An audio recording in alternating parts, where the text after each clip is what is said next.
గండవరం పంచాయతీ కార్యాలయంలో చోరీ 10,200 నగదు సీసీ కెమెరాల బాక్స్ అపహరణ. కొడవలూరు మండలం గండవరం పంచాయతీ కార్యాలయంలో గుర్తు తెలియని వ్యక్తులు చోరీకి పాల్పడ్డారు.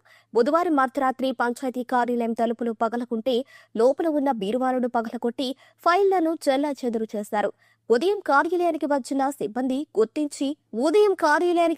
సిబ్బంది గుర్తించి పోలీసులకు సమాచారం అందించారు. పోలీసులు ఘటనా స్థలాన్ని పరిశీలించారు. లోపల బీరువాలో దుకాణాల లైసెన్స్ ఫీజు, 10,200 నగదు, సీసీ కెమెరాల బాక్స్ ను అపహరించినట్లు స్థానిక సర్పంచ్ కార్యాలయ సిబ్బంది గుర్తించారు.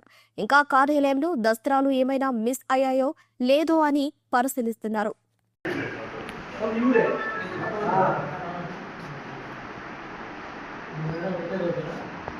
ఒకేసారి మీకు వాహనం ఇచ్చేసాం. ఇంకా వైద్యులు మాకు 2 years అంటే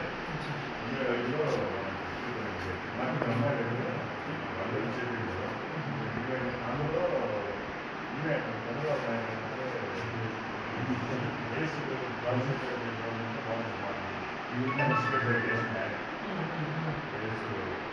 రాజశేఖర్